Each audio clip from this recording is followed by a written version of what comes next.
On paper, this was one of the greatest World Cup performances of Lionel Messi's career. A hat trick, a 3-0 win, a record-tying night, and another reminder that even at this stage of his career, he can still take over the biggest stage in football. But Algeria didn't leave this match talking about genius. They left talking about protection. Because before Messi completed the hat trick, there was a moment in the first half that, depending on who you ask, should have ended his night right there. And that's why this wasn't just a masterclass. For a lot of people, this became Messi's most suspicious masterclass. Intro/setup. This story is not just about whether Messi played brilliantly. He did. The real story is why one of his best World Cup nights instantly turned into one of the most controversial matches of the tournament, because this was not just fans arguing on social media. Algeria reportedly took their complaint all the way to FIFA's refereeing commission, and once that happened, the conversation completely changed. This was no longer, did Messi get lucky? It became, did Argentina get protected? Did the referee miss too much? And most importantly, would this match be remembered the same way if the player involved wasn't Messi? The hat trick that maybe shouldn't have happened. The most important detail in this entire story happened long before the third goal. In fact, long before the second. Messi had already scored once when the biggest flashpoint arrived. In the first half, around the 30th minute, he caught Algeria's Mandi from behind with a raised boot, studs landing into the calf area. Now this is where the entire video splits into two worlds. If you're on Messi's side, you say, it looked bad in real time, but it wasn't enough for a sending off.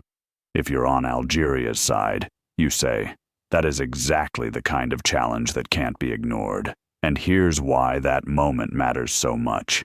If Messi is sent off there, the hat trick never happens. The whole mythology of the match changes. The headlines change. The clip packages change. The GOAT debate fuel disappears. So the biggest twist in this story is that Messi's masterpiece may only exist because he survived the one moment that could have ended it. That is what makes the entire thing feel suspicious. Not because he didn't play brilliantly, but because people are now asking whether the brilliance was allowed to continue. Algeria didn't just complain. They escalated.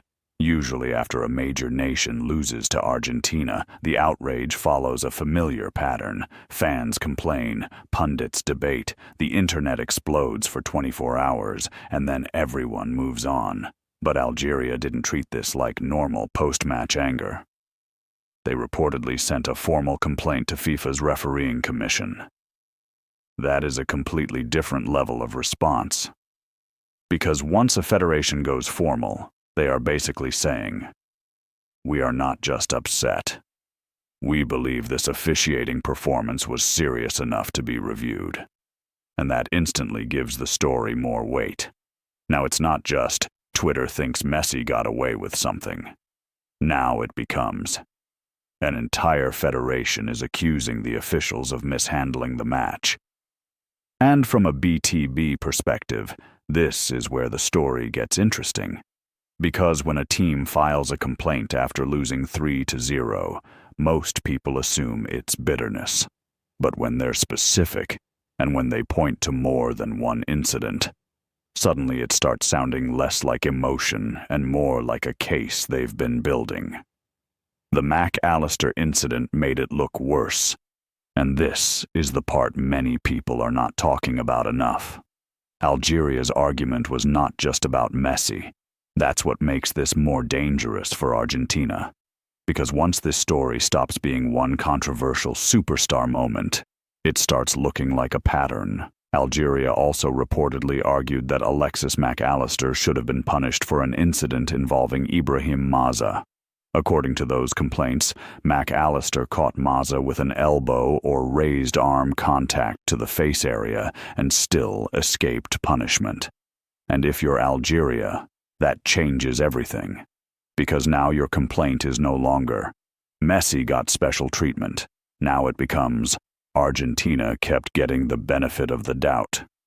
That is a much more explosive accusation. One missed call can be dismissed. Two big incidents in the same match. That starts feeding the idea that the referee didn't just miss one thing. He may have lost control of the whole moral balance of the match. And once fans feel a referee has one-sided tolerance, every later decision starts feeling suspicious too. That's when football stops being about football and becomes about trust. Why the referee's name makes this even bigger. Now, if this had been some anonymous referee with no history, the outrage would still be there. But it wasn't. This match was handled by Simon Marciniak. And that matters, because Marciniak is not some random official people had to Google afterward. He is one of the most recognizable referees in world football. He handled the 2022 World Cup final, the same final Argentina won against France. And now, here he is again, in another major Argentina match, sitting at the center of another controversy. That doesn't prove anything by itself. But it absolutely changes how people interpret the story, because now the debate becomes more loaded. Was this just an elite referee making difficult calls? Or is this a referee who may be too trusted, too protected, or too comfortable letting star players ride the line? And here's one of the most damaging details. In the Mac-Allister Maza incident, reports suggested Marciniak was extremely close to the play. That matters because distance is often the referee's best excuse. If he's screened off, if the angle is bad, if bodies are in the way, fair enough. But if you're right there, within a meter, and people still feel you missed it, then the criticism becomes much sharper. Because fans stop asking, how did he miss it? And start asking, how did he decide that wasn't enough? That's a much more dangerous question. The Messi incident didn't stay in this match. Now here's where the story becomes bigger than Argentina versus Algeria, because the controversy didn't stay in Group J.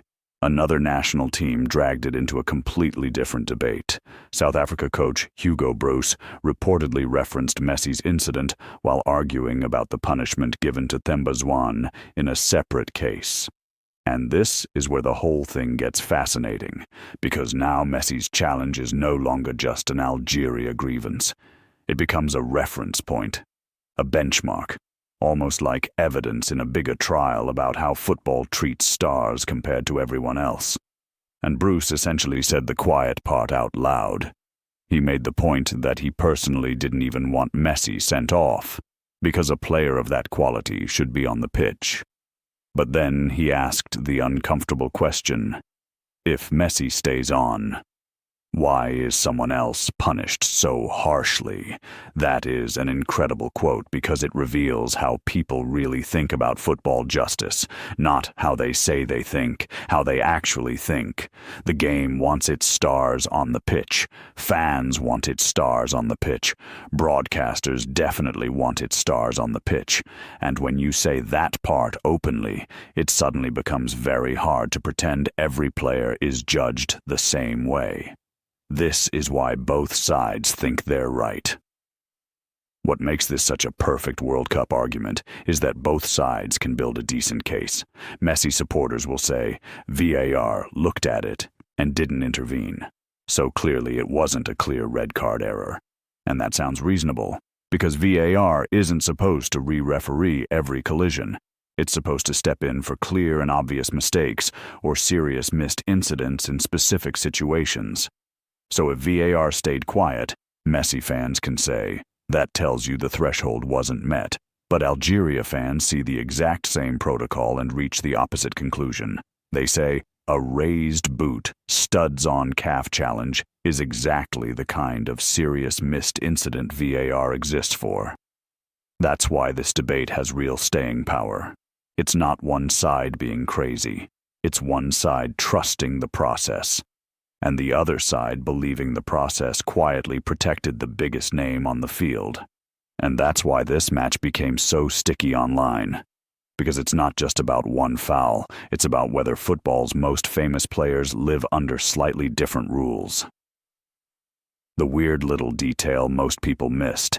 And then there's the detail that makes this whole match feel almost scripted. Messi's second goal came after a mistake from Luka Zidane. Yes, the son of Zinedine Zidane. And even better, or weirder, depending on how you see it, Zinedine Zidane himself was reportedly in the stadium. So think about how bizarre this sounds. On one of Messi's most controversial nights, he scores past Zidane's son, while Zidane watches from the crowd.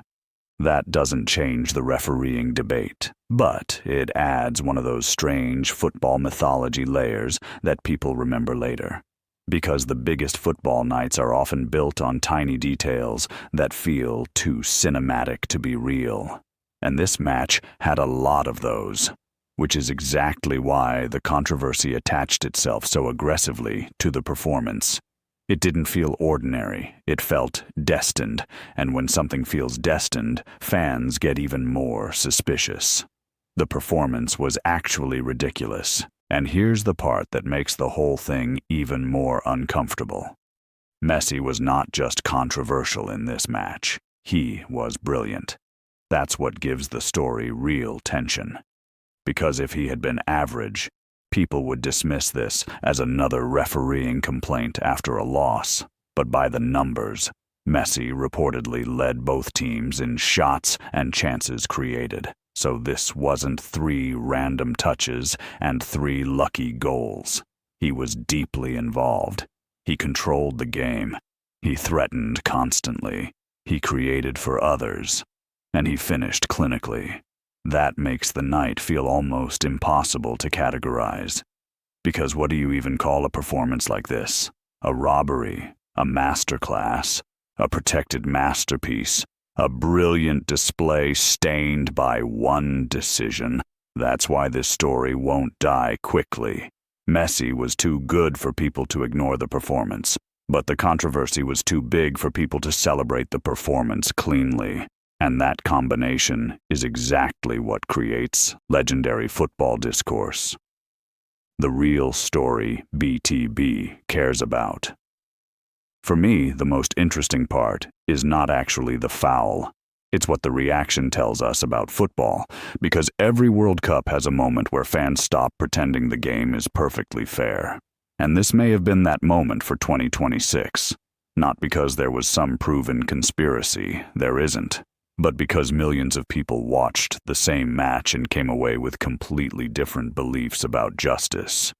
Some saw a genius performance unfairly attacked because people can't stand Messi.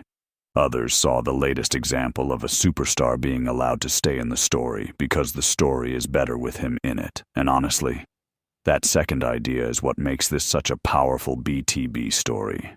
Because behind the goals, behind the highlight reel, behind the beautiful narrative of another Messi masterpiece, there is a much uglier question sitting underneath it. Would this decision have gone the same way if the player was not Lionel Messi? That is the question people actually care about. And it's the question nobody can answer without exposing their bias. Outrow, so yes, Messi was incredible. But that's not the reason people still can't stop talking about this match. They're talking because this may have been the perfect modern football controversy. A superstar, a huge performance, a possible red card, a formal complaint, a world-famous referee, and a debate that instantly spread beyond one match. So I want to know what you think. Was this one of Messi's greatest World Cup performances? Or should it have ended in the 30th minute? And more importantly, if that exact challenge came from a lesser-known player, does he stay on the pitch? Let me know in the comments.